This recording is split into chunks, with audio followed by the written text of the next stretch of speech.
This is Drew talking, and I'm going to walk you through a little bit of the kitchen. First off, when we first put all this up, Dad said he'd put it in the robot, and I said I would put it in the slat barn and kind of mesh things together, and that's how I came up with all this. But so we had to design the kitchen in order to feed enough cattle on farm for the slat barn and two other barns, our old freestall barn, the monoslope behind the kitchen there. So the kitchen consists of 7 different ingredients, depending on which time of the year, but most of the time we're using out of 2 silos and 3 or 4 chopper boxes and a couple bins as well. And then our mineral boxes are there on the left above a tub that dispenses the right amount of mineral according to the pulse of the auger. So why we decided to use conveyors and chopper boxes was because it's a lot faster filling than a grabber that Lely also offers to buy. What a grabber does is it's on a rail system and it goes over and grabs each feed type on the cement floor. The only downfall of that is it takes forever to fill the robot up. And the faster you can fill the robot up, the more cattle you can feed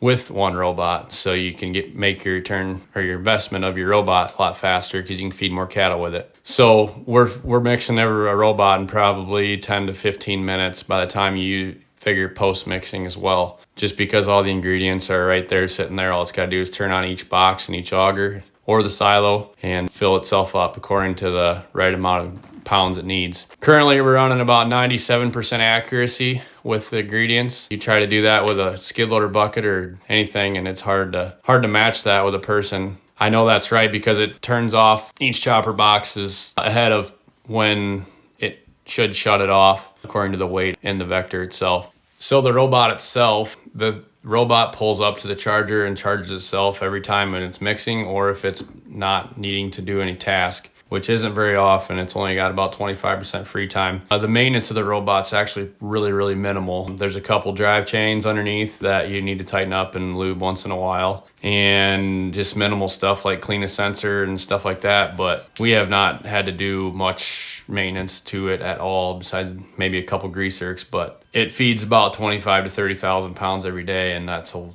lot of feed for not much maintenance or diesel fuel if you're figuring on a feed truck. How the robot works, it goes up to the barn by following that strip you see on the cement. There's a magnetic sensor underneath that guides the robot along the strip until it gets beside a feed bunk, and then it scans off the feed bunk using the sensors on the front of it, and it stays a certain amount of millimeters away from the feed bunk according to what you have it set at or how close you want the feed to be when it's pushing it up. When it snows, you can put the skirt down the whole way up the path and have it push snow out of the way, only if it's a nice easy snow with no wind, which very rarely happens in Iowa. So we usually just shut the robot off at night if we see a blizzard coming or high wind and snow. Have it pile up feed before that in the barns just by turning up the feed heights. So then it always is just shoving a lot of feed up there, and that'll usually last until morning until we get the path cleaned off enough for it to get up there. Salt's kind of your friend and keeping it thawed out and easy for the robot to move off. The robot feeds according to how much you have the feed height set at on each barn or each feed fence on each pen. So there in the slat barn, there's 4 pens and there's a feed fence on each side of each pen because they're feeding on both sides. So you can actually set the feed fences all different. We don't. They're all the same. Right now, how it does, it goes up there and it scans or pushes up the feed.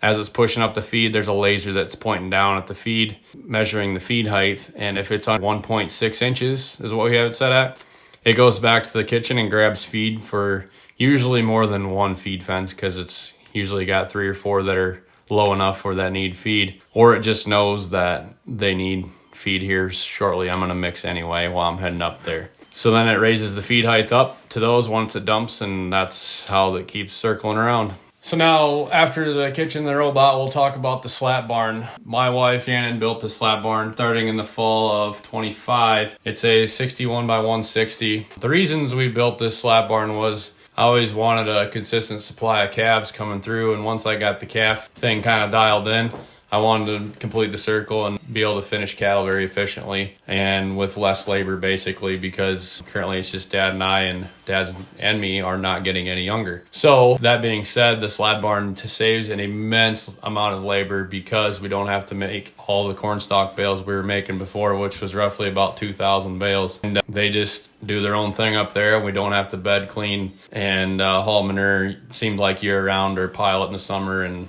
everything else that we had to do when it was 95 degrees and raining every 2 days, it seemed like was a complete mess.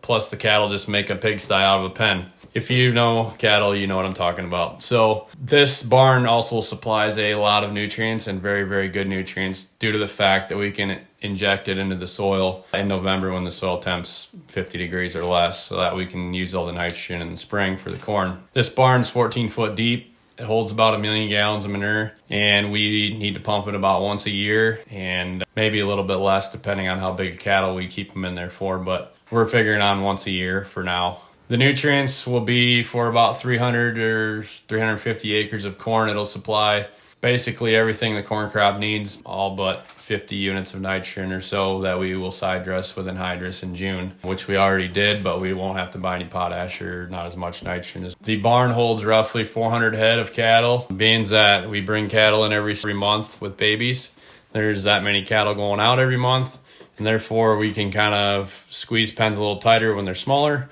and take some out when they get to be fatter or bigger, that we can reduce the square footage. Currently, we're about 22 to 26 square feet per head. 22 on the smaller cattle, like 1,000 to 1,100 pounds, and 25 to 27 on the 1,500 to 1,650 pound cattle. We like to put them in there about 900 to 1,000 pounds roughly, just because we're taking them to such heavy weights, because that's what the market demands right now.